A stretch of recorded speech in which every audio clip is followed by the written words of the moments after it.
Bonjour tout le monde. Parashat Korach. Korach, une grande histoire douloureuse qui va faire scission dans le peuple juif. Korach et les siens, ils vont être engloutis dans une crevasse de la terre. Korach conteste l'autorité de Moshe Rabbeinu. Et en le remettant en question, il va interroger Moshe Rabbeinu avec plusieurs questions. Il va demander à Moshe Rabbeinu, est-ce qu'il faut mettre une talit qui est entièrement bleu azur? Est-ce qu'il faut encore y apposer un fil techelet, un fil bleu azur? Et Moshe Rabbeinu lui dit oui. Et Korach dit, regarde, si déjà une fil peut à côté l'habit, alors si toute l'habit il est bleu azur, à plus forte raison qu'il n'en a pas besoin. Moshe Rabbeinu n'a pas de réponse. Une maison remplie de sfarim, de Sifrei Torah, est-ce qu'il faut mezuzah? Moshe Rabbeinu dit oui. Korach, il dit, si déjà un parchemin peut acquitter la maison, si toute la maison est la maison de la Torah, on n'en a pas besoin.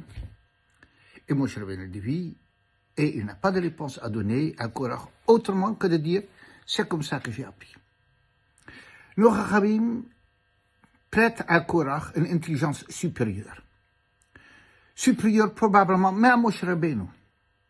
Et à deux reprises, il va avoir recours à un kal vachomer, un raisonnement de plus forte raison, qui est la première de Shalosh Esrei Midot, le premier principe de Torah Shebal Peh, de la loi orale, comment lire la Torah, comment lire en abordant à travers un kal vachomer. Alors, comment remettre en question après Korach, puisqu'il est tellement intelligent, et Moshe Rabbeinu a seulement à dire que c'est comme ça qu'il a reçu de Sinaï, et Korach, il le prouve par une preuve irréfutable, a priori. Comment comprendre?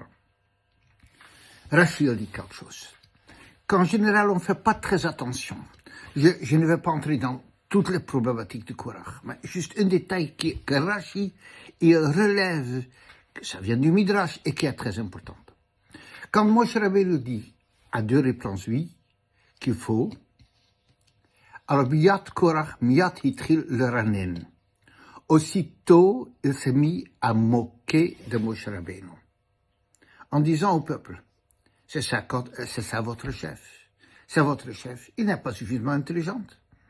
Il n'est pas capable de suivre la raison. Mais il n'a pas seulement questionné Moshe Rabbeinu intellectuellement, cérébralement. Il s'est mis à se moquer de Moshe Rabbeinu. Alors, lorsqu'on parle au nom de l'intelligence, c'est très bien. Mais si cette intelligence termine par une moquerie de la position de l'autre, c'est que l'intelligence, elle était stérile. C'était qu'elle n'était pas pure. Avec une telle intelligence, on ne peut pas aborder la Torah. Torah Hashem Temima. La Torah d'Hachem, il a un temimut, une pureté, une simplicité. Alors donc, un homme qui parle à sa femme qui n'est pas d'accord avec elle, il a le droit de ne pas être d'accord, dans les deux sens, mais pas de se moquer. Quand on se moque, c'est le début de la fin. C'est une dépréciation, pas seulement de l'intelligence de l'autre, mais de la personne de l'autre. Alors, on peut discuter. Korach, il aurait pu discuter. Alors, qu'est-ce que tu fais avec l'intelligence? Et Moshe Rabbeinu aurait dû expliquer le rapport entre un Kabbalah, une transmission et le raisonnement. Mais à partir du moment qu'on se moque de l'autre, il n'y a plus d'échange possible. Parce que dans le fond, c'est pas avec la logique de l'autre qu'on est en désaccord. C'est avec la personne même qu'on est en désaccord.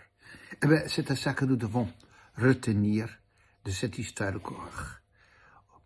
On est en désaccord avec nos enfants, avec nos conjointes, tout ça très bien. Mais jamais le ranin. On peut discuter et on doit parler, mais jamais de se moquer de l'autre. Mes très chers amis, excusez-moi, je vous dis Shabbat Shalom et à la prochaine.